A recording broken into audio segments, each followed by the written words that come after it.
My name is Sam Flancher. I am the short film programmer at the Chicago International Film Festival. Thanks everyone for coming. Thanks to the Big Shoulders Film Festival, and thanks obviously to both of you for coming and showing that great work with us. I want to start by asking about the short film as a format, as like an aesthetic way of expressing things. Were these films, you guys can answer sort of one after another, or you can talk together, but were these films originally intended to be short films, or were they something else that morphed into short films? I'm always curious as to how short films become short films. You want to start, Laura? Sure. Actually, at first I thought this would be a very short film. I initially, when I met Edith and Eddie, I thought that I may just, the opening scene that you see where they're dancing was actually the first time that I met them, and I thought that it might just be, you know, a couple days of filming their love story and the reawakening that they'd found in each other and through each other. And so I thought it might be a very short portrait, only to discover that, you know, there was this family story and drama that was going on, and then thought it was a feature-length doc, and you know, shot, what you see in the film is under 3 months of time, and we went on to film for well over another year after that, and discovered that what happens with Edith and Eddie is happening to elders all over the country.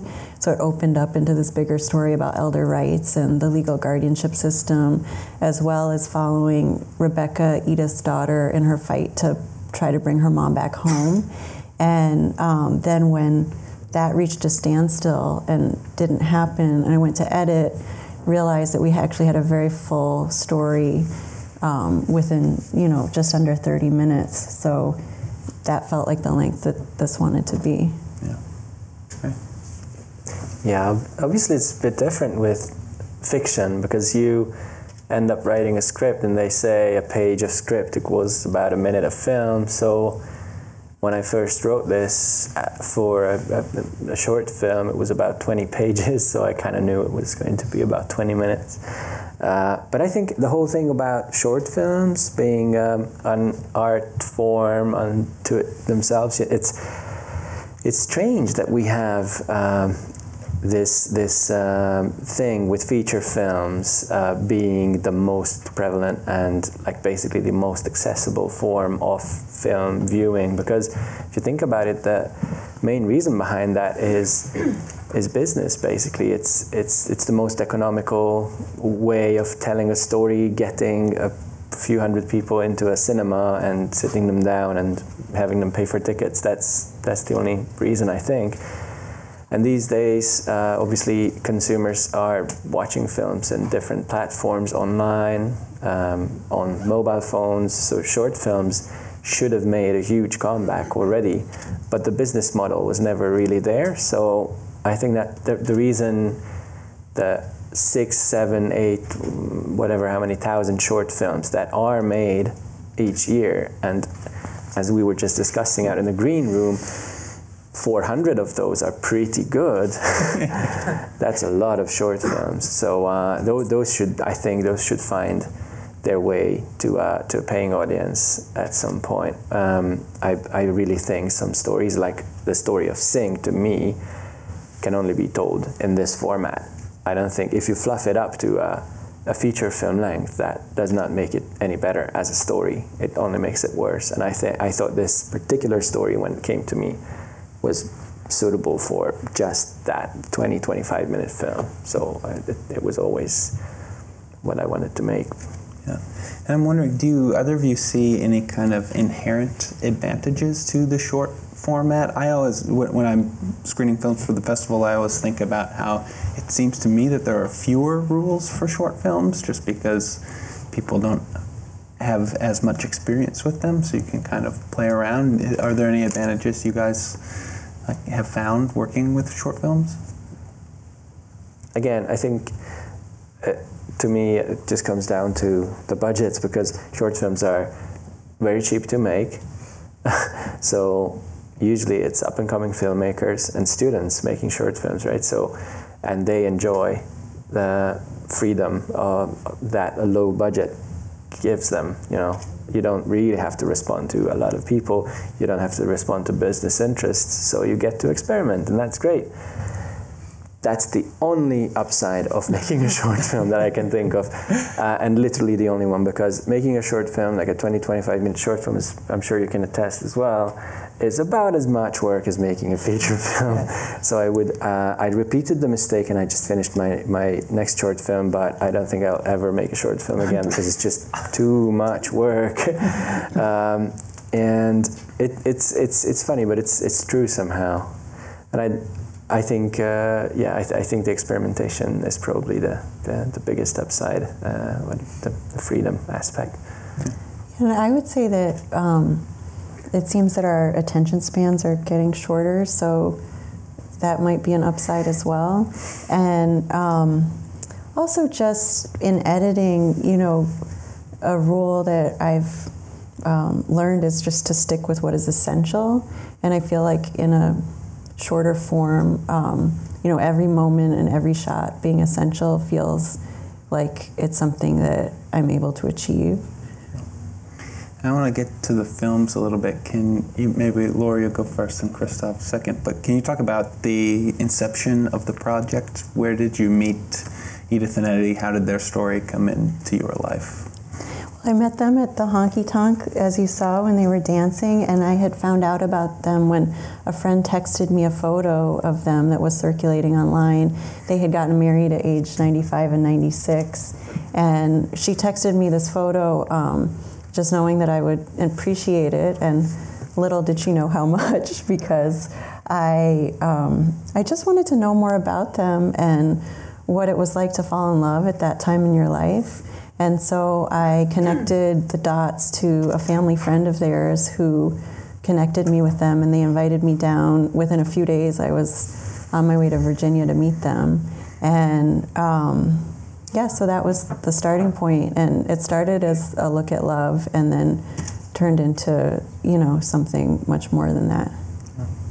How did you, Kristof, how did you mentioned that it was based on a true story before. Yeah, so this was a story that was told to me by a former flatmate, this Swedish girl I met in London, and she basically had the same experience, joining a new school, being a little bit afraid of everything, and then finding huge joy in having been allowed to join this big famous choir of the school. And there were no tryouts, everyone was welcome, but then after the first rehearsal she was told not to sing out loud, and she was told in confidence that she thought she was the only one in the choir, and it turns out another 50 kids were in the same boots. So that was a big choir, much bigger than the one in the film actually. And so I thought that was just an especially weirdly cruel way of you know, making a choir successful. So, but then what happened in real life, the sort of brave girl in the choir stood up and made a huge, big deal of it when she noticed that half of her choir mates were not singing out loud, and then the choir broke up, the teacher was let go, and that's how it ended in real life Sweden. But I thought my slightly sociopathic teacher from 3rd grade would have had her way of actually keeping the choir together and just keeping everyone hush-hush and, you know, just kind of twisting their arms into obedience. So that's how I kind of ended up writing the ending of the film, and I came up with this way for the kids to get back at her. They're a little revenge fantasy type. Yeah, it is a fantasy. I'm not ashamed to admit. I wish the world would work a bit more like that. Yes. And I want to ask about the 2 leads in Sing. Where did you find? What was the casting process? So like? In Hungary, it's a country of 10 million people. There's not a huge pool of child actors. So unlike here in the US, where you go around all 50, I don't know how many states, and just cast a really wide net and, you know, look at 3,000 kids, we still had 80 kids to look at, which is a lot in Hungarian terms. But so we looked at 80 girls. All of them had some sort of background in acting, either theater or film or audio dubbing. Actually, is a huge thing in Hungary. We dub all the films into Hungarian, so some of them had experience in that. Anyway, we looked at a lot of them and then narrowed it down to 20, then 6, then tried them in different pairings, and that was a very sort of rigorous process, because I knew that this film needs to be carried by these two leads. Basically, there's no grown-up role that really kind of, I mean, the antagonist, the teacher is, but really the two of them have to carry this whole film. So I just had to be really kind of rigorous in the process. But they're amazing. I mean, I think they could be anything if they're set their minds to it. They're both trained stunts people. One of them is getting ready for the Olympics, 2020 Olympics. She's a diver. Which one? That brunette. Oh, wow. She's a diver, and the blonde girl, she's a circus artist as well. Wow. So she juggles and crazy. Can you talk about they're like super developing talented. the chemistry between them? Because it's I know with short films often there's not really any time to rehearse, and the shoots are pretty quick. It's less stuff to rehearse, which is a good thing. Again, another one of those advantages, that it's actually much easier to rehearse 20 minutes worth of material than an entire film, feature films, scenes.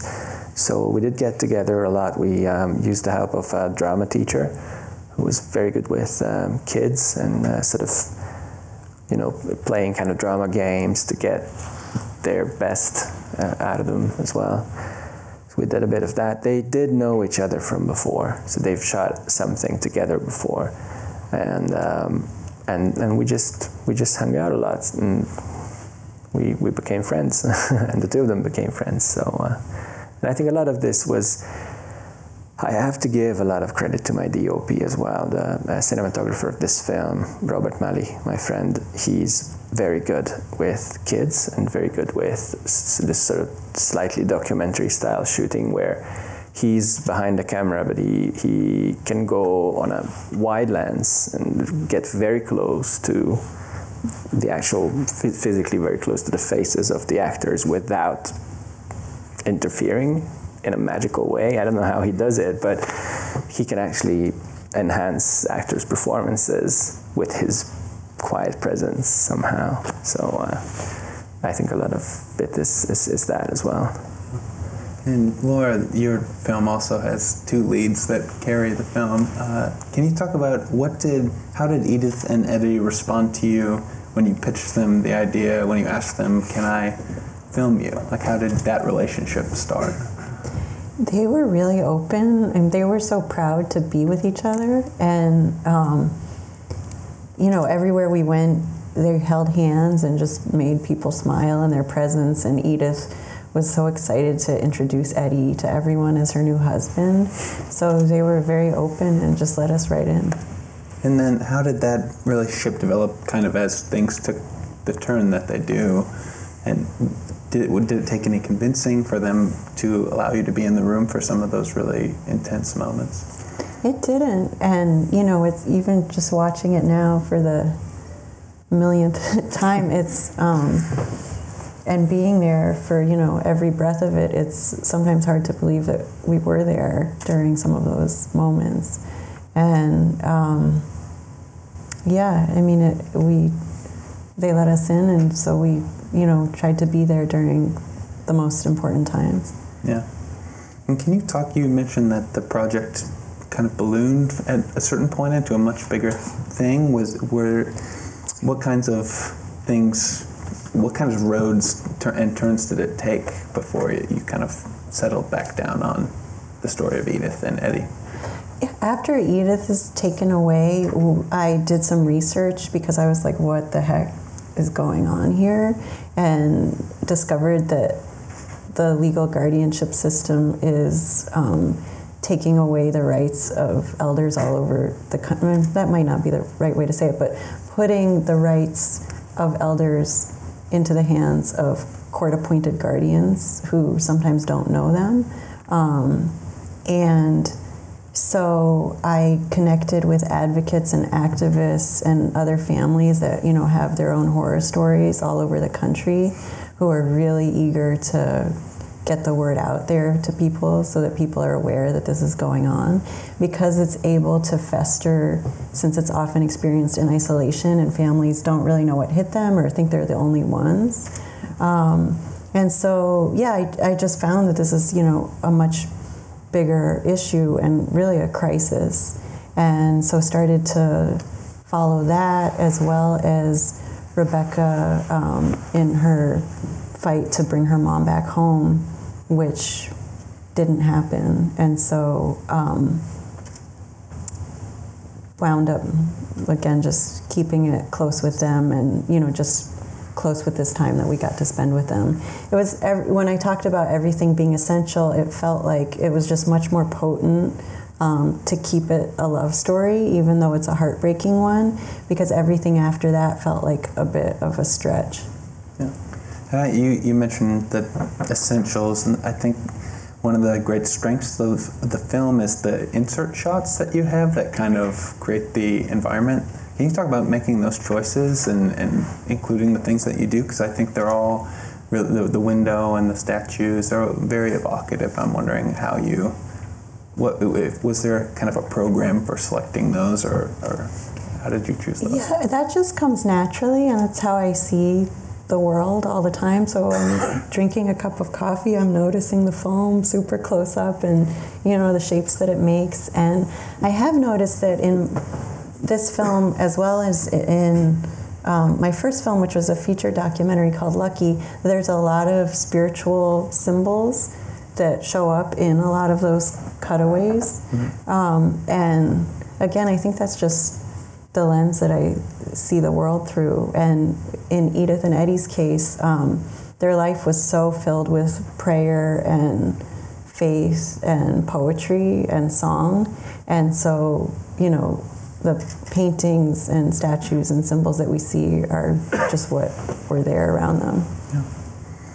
Kristof, I wanted to ask you, you mentioned at the top about the music in the film. Can you, I have a couple of questions about it. First, just what was the process for selecting that music?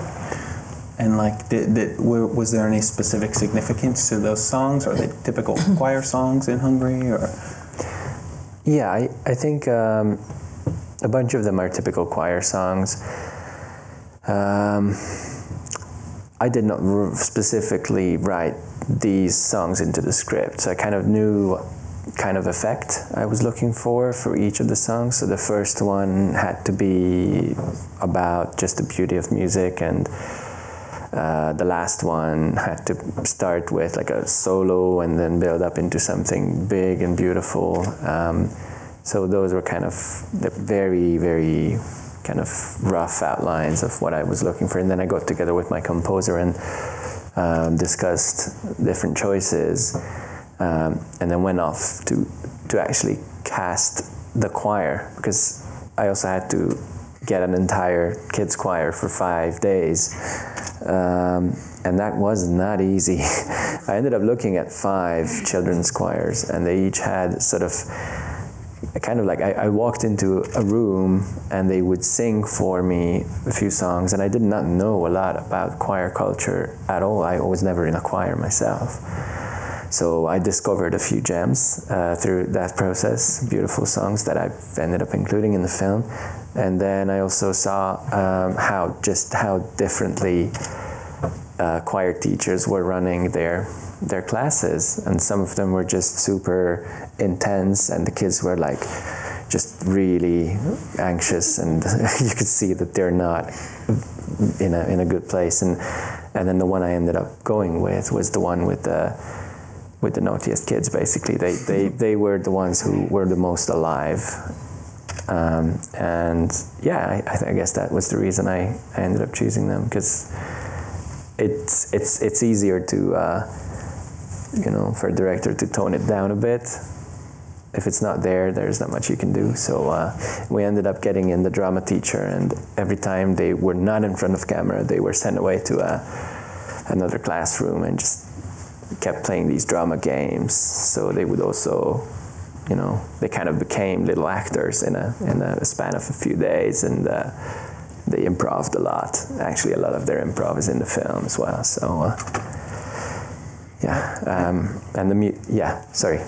that's how the music came together as well. Music question, sorry. I have a question about, and this is specific, I guess, to international films being subtitled into English. So I noticed that sometimes it will just say a song about a rooster, and sometimes it has lyrics. Are you involved in the subtitling process at all? And well, in this case, I was. Yes, you were, and I regret some of my choices now. Like what? But some of the rooster one. I think in a few of these cases, few of these songs, you kind of have to know what the lyrics are about to fully get how cleverly I chose them. But no, I'm just joking. But it's really kind of they were meant to enhance the story as well. So I kind of had this feeling that I have to try to translate them. And I made a very silly attempt at translating them into rhyme, which I don't know if that came across, but it's really not that important. It's just another layer that might add something to the story. And the last song is just is a hexameter about the clouds. So I didn't feel like I had to try and like clumsily subtitle that into English when it's just a beautiful, beautiful piece of music. So, Laura, I wanted to ask you, while this sort of crisis was happening to Edith and Eddie, as you're there as this journalist or a documentarian, was there any temptation, or did you attempt to intervene at all while this situation was sort of swirling around them? You talk about like the dual role of being a person who is like has a relationship with your subjects, but also being a documentary filmmaker. Yeah. So while Edith is being taken away, we were, our hearts were breaking, and we were just centered on, you know, the work that we were there to do, and including, you know, we'd been kicked out of the house, and there was just a lot of bewilderment in general. We didn't know what was going to happen, and you know, after we're kicked out and that the screen goes to black, we were waiting out in that rainstorm for a long time, and realized that the sound was still rolling.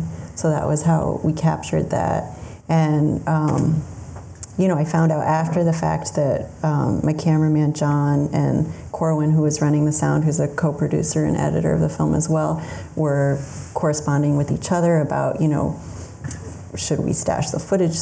We're just kind of focused on being there and wanting to capture it. And then there was a lot of interaction with the police and other people who were there behind the scenes. And it was tough because I haven't experienced something like that before.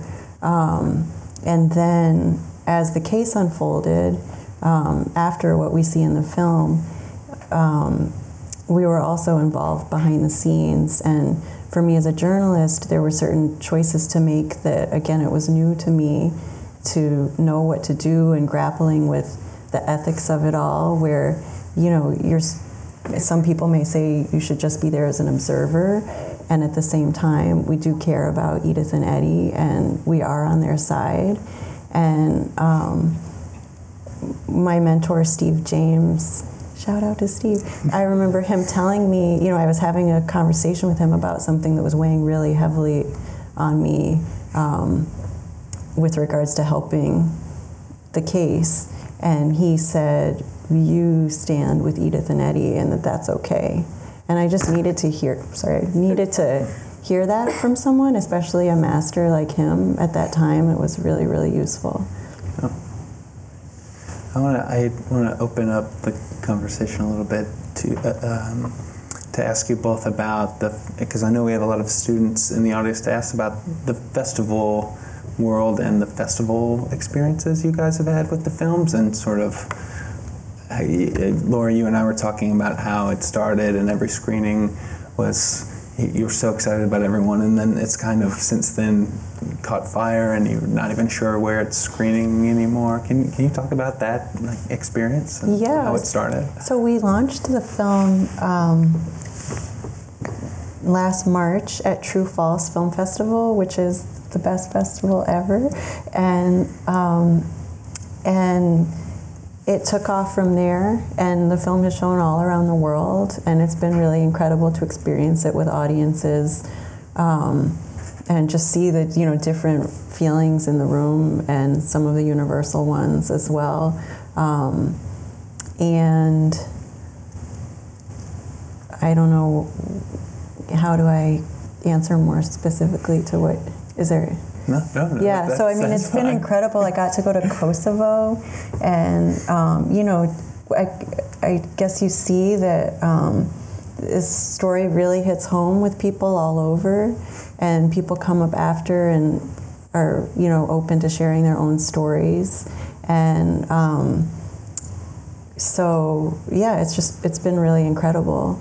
And if somebody said recently that a close family friend of Edith and Eddie said that it's like Edith and Eddie are now on an ongoing lecture circuit around the world to, spread this story, and that feels really special. And Kristof, how about you? It's been, because when did the film premiere? And it's still showing. It just showed here. Yeah. So again, I think about a year before. Oh, sorry, I'm confused with dates. Now it's 2018 now. So yeah, we premiered in 2016 in March. Was it February? I'm confused. Sorry, March 2016 at the Lille International Film Festival, which is in the north of France, and it's not a huge festival, but it's been on for 35 years, and it's one of the best curated film festivals I ever went to. So it was an incredibly strong selection of short films, and I was just happy to be there. I never anticipated, but that was the first festival, and we actually got the audience award there. So that was probably the first sign.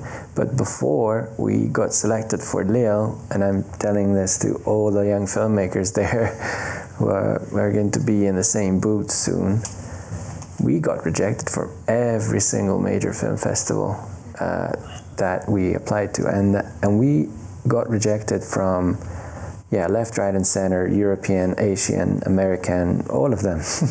And apparently that's a thing. That's I found out now that many Oscar-winning films or Oscar-nominated films have a very rough start on the festival circuit. Often longer films, 20, 25-minute films, even if the programmers do like them, they just can't fit them into the program, so they get rejected more. So you just have to keep trying. I guess it's a numbers game, and once you have some festival selections or awards, then it's easier to get noticed, and you get a better hit rate after that. But first few steps are tough. Yeah, we were told the same thing, that like 15 minutes and under is much easier to program, which makes sense. So if it's twice the length, it better be twice as good, which yours obviously is. I think, it's obviously, it's almost like cheating, because it's easier to have bigger impact in 25 minutes, I think. If you build up anticipation for 25 minutes and you happen to have a good twist in there or something, then it will stay with the programmer or the audience longer. So I don't discourage anyone from making a 20-minute long film, because in the long run they do tend to win more awards. But I think it's just a bit tough to get into the program if you're 25-30 minutes long. Yeah, from a programming perspective, it ties back into what you were saying earlier. It's like we're kind of conditioned to like pay for a ticket and sit for 2 hours or an hour and a half or something like that. So as a short film programmer, you want to give as much opportunity as you can to as many films as you can. So if something's 20 minutes, then it's all of a sudden half of the 2 hours or half of the hour and a half that you have. And then, so, yeah, it does have to be twice as good, I think, if it's 30 minutes long. I want to ask about the Oscars. Since you're Oscar, I think we can give a round of applause to both of them. You've won an Oscar. You're nominated for an Oscar. So congratulations to both of you. I want to ask about sort of those experiences. You're on different like ends of it right now because you've just been nominated and you have obviously won. I only want to know his experience. Well, let's start there. What is it like? What was it like to hear? Did you have a sense that you were going to be nominated? What was the evening like? Did you have a seat filler when you went to the bathroom? Yes. That's one of the strangest things, to witness literally the most organized and most professional event in the world, and then to witness it go wrong at the end in a spectacular way. Because it was literally, I've never seen anything like this. Thousands of people or hundreds of people working together like clockwork, and down to the second. If I left to go to the restroom, you know, I didn't return on time. There was a seat filler sitting in my seat, like within 5 seconds. And well, in the ladies' case, the seat fillers are kind of dressed in same colored clothes as well, so they even have they have an eye for that. It's crazy how organized this whole thing is, and for that to go so wrong, you know, to basically announce the main award and announce the wrong winner, you know, that's just incredible. So yeah, I literally thought everyone around me for minutes thought that was just a Jimmy Fallon joke, you know. It's just like the whole show was pretty kind of, the humor was weird, that kind of Jimmy Fallon brand humor, you know. So we just thought, okay, that's another one of his crazy things. Yeah, but it all started with the nomination. Well, it started with the long list first, with the short list. So we got into the 10 that is announced around November. I think it was announced late November. So that's when you start worrying about things like getting a PR person or making a website for the film, in our case, which is we didn't have one. And that's already like a huge thing in Hungary. So by the time the nominations came in January, a lot of eyes were on us within Hungary anyway. So then we sat down in a cafe and watched the whole thing together and recorded it and embarrassed ourselves in front of the whole country by jumping up and down like crazy and screaming when we got nominated. So and then the phone started to ring and suddenly, you know, we had to just start working and do a lot of press stuff and do a lot of screenings and Q&As and things. And we were I was flown out to LA for the nominees luncheon, which did you go? I did. Oh, yeah. It's great, isn't it? It was so great, yeah. It's this big fancy luncheon, and there's basically every single Hollywood star that you've admired all your life, and it's incredible. And then I flew back to Hungary because I had to finish a little series I was shooting, and then went back to LA again around this time. I think, is it the 16th today? Yes. Today is the day, a year to today was the exact date I kind of landed back in LA and started doing all the sort of promotional work around the film in the sort of last week to run up to the voting. So that's happening now. I'm in the middle of right? all of that. Yes. So what the promotional work, what do you mean when you say promotional work? Both of you can answer this. I don't know, I mean, it's weird. It's very hard to get attention, to draw any attention to short films in any big way.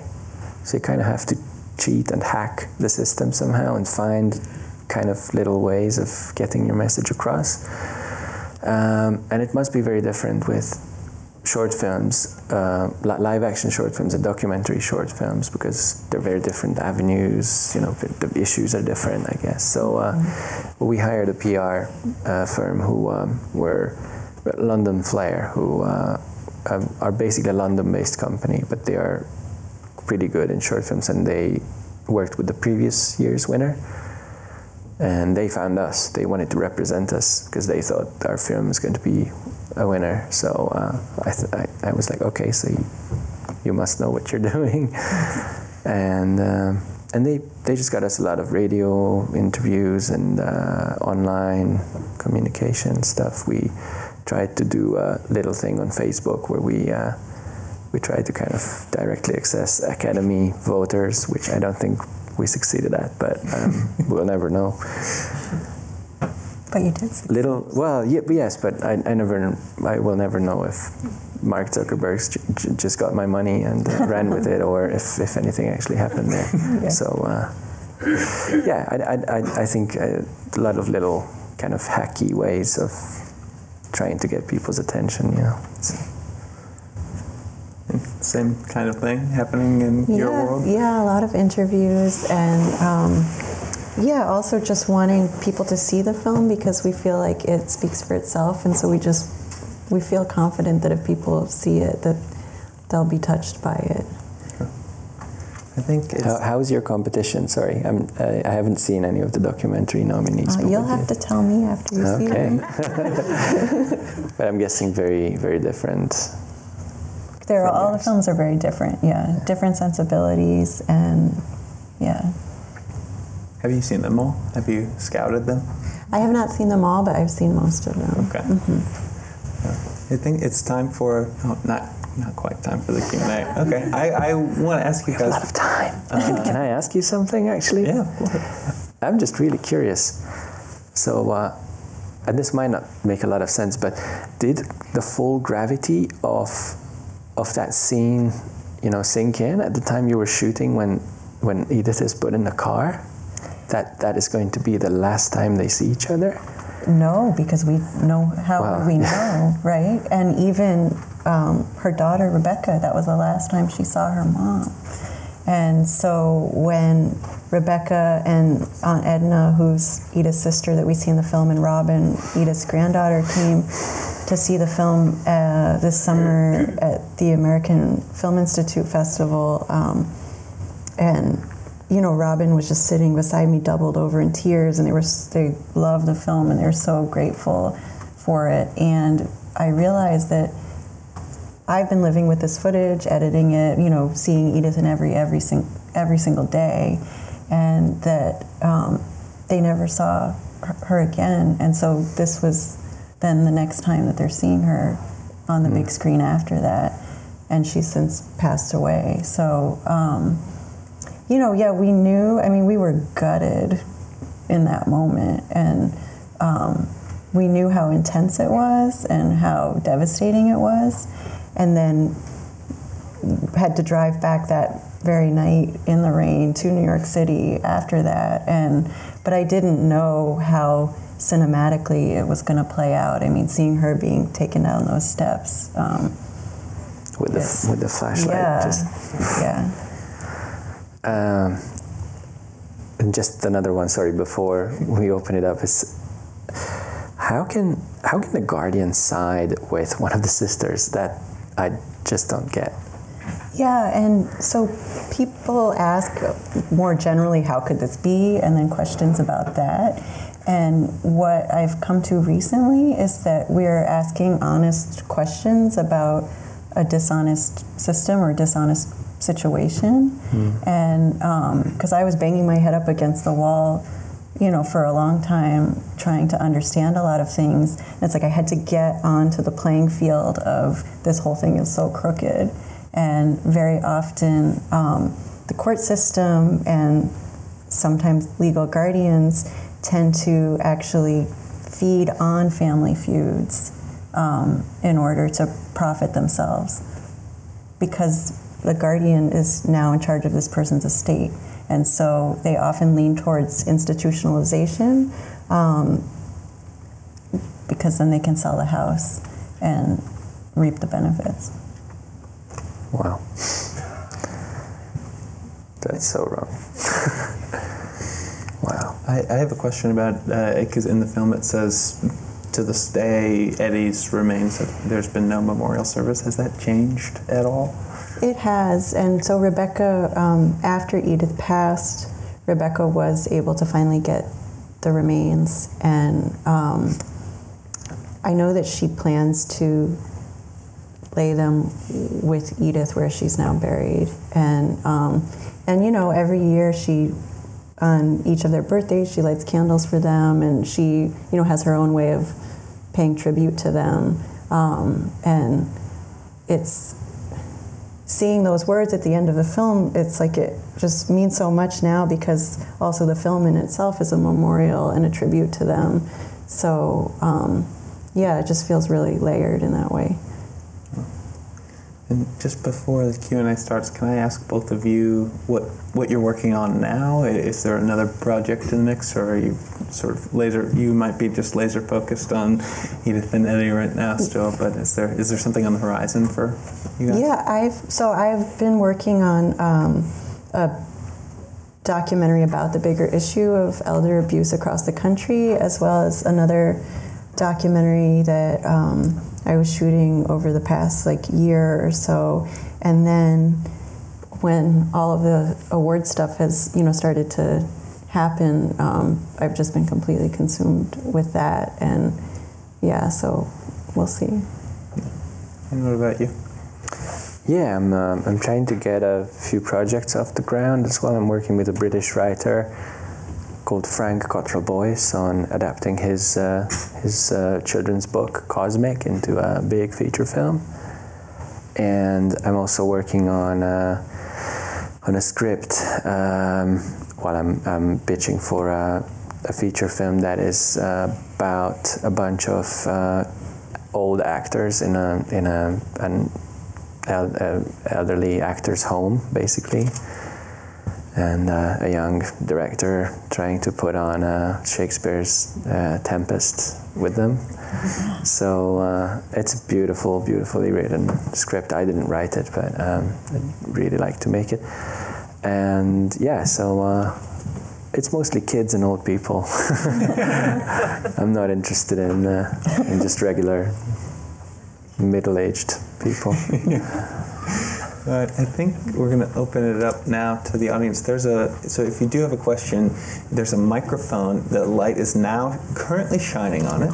So if you want to make your way to the microphone, please do not be shy. There's no reason to be shy. So make your way over there and ask a question of one of these wonderful filmmakers. We've got no one yet. I have a question for you, Kristof. You mentioned in the green room that you have not watched the video of your Oscar acceptance speech. Yeah. Why not?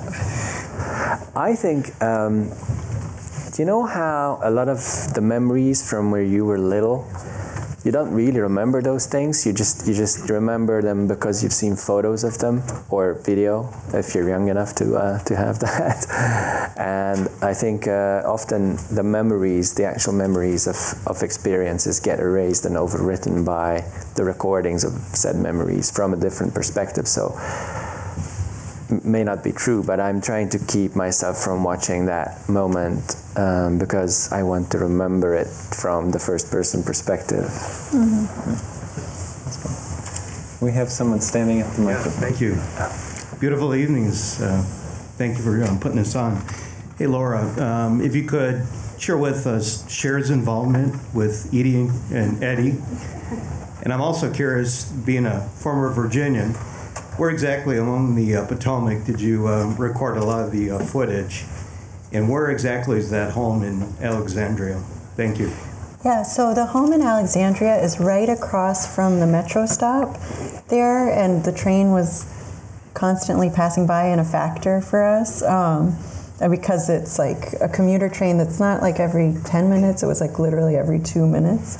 And so there were iterations of the film where people were, early on feedback was like, there's too many trains. And yeah, and it's really cool because the guy that did the sound mix grew up in that area. He only came, he lives in LA now. He just came on at the end to mix it, but he recognized the particular sound of that train that, of course, a sound editor would have an affinity for.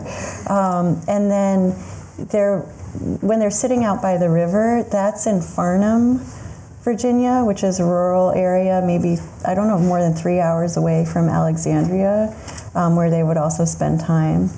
And Cher saw the couple's story on the news, that news clip. She was at home in Malibu and she saw this on the news, and the same way as when I saw their photo and my heart just leapt out, she wanted to know what she could do to help. And so she connected the dots to the family and hired an attorney to represent Rebecca in her fight to, honor her mom's wishes. And, she wasn't a part of the making of the film, but we bonded behind the scenes just in this shared mission and, caring for this couple. And then she actually, got involved in the court case and offered to, they were saying the house needed renovation, so she said, I'll renovate it. She needs home health care. She said, I'll pay for home health care. And so she was just incredibly generous and really wanted to help. And for a time, it was, really unexpected for me, and I was like, oh my goodness, this is taking a turn that I really didn't expect, and now it's going to end with Cher falling out of a sky and saving the day. But it was truly happening, and then even she could not save the day, and so the court ruled in favor of Edith coming home, because how could they not when somebody's offering whatever it takes? But it got stuck in them then trying to get money out of her because she had stopped the sale of the home. And, she got involved to help Edith, whom she didn't know. She didn't get involved to pay off these people on the other side that were just after money. And so now she's come on as an executive producer, which is really, lending her name and us a way for us to thank her for what she did.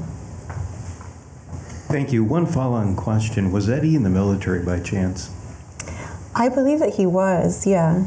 And he had been he had worked, I think that's where those tattoos came from. There was a scene in an earlier cut of the film that told actually him telling the story of his life.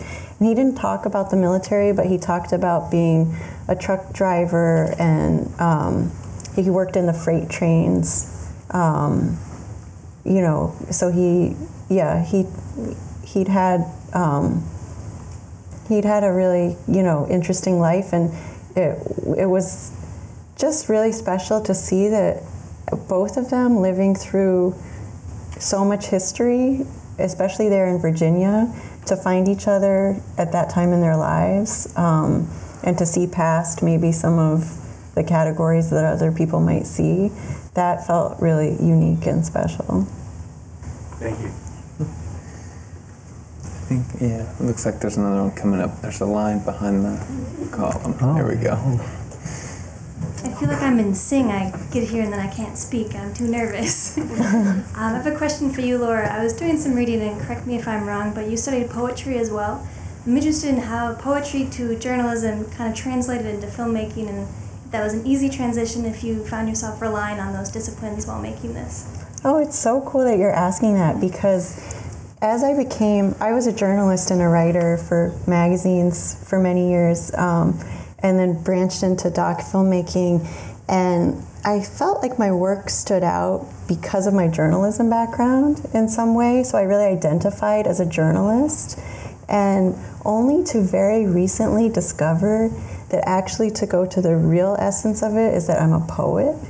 And so it just feels like beautiful to sort of keep stripping away at yourself to get like closer to your core. And I feel like, I think I love editing because of the poetry in it and knowing when to cut, and there's just something instinctive in that. And so I feel like I love that you're asking that, and yeah, I think that it really informs me a lot, and again, just how I see things in general. Excellent, thank you.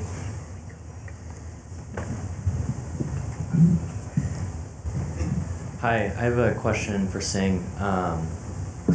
I noticed a few cool moments with the sound design, actually. Whenever she's singing to herself and she puts her finger up to her ear, and then whenever she has the headphones on, and then even whenever they're tracking against the choir, it just seemed really well done. I was wondering if that was pre-planned, or if there was any thought before the editing that went into that.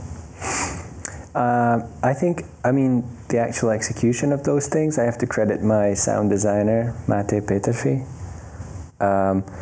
But we went in thinking that with this film, the most important thing is the emotional point of view of the two girls, and especially Zsofi, the main girl. So I think everything in there, the way the camera works around her face and very close to her face on a wider lens, and all of the choices in music and sound design kind of they're kind of rooted in this decision that the first and most important thing is that we have to be kind of in her head. So that motivated these sound design choices as well. Okay, thank you.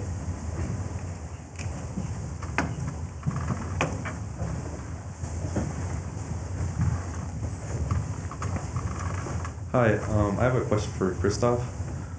So I read that you started your career in editing, and I was wondering what made you want to go from editing to directing? Oh, I think, the master plan was always to become a director in the end. So I think I was, when I first applied to college, to university in Hungary, I wanted to be a director, and I got kicked out. I didn't get in.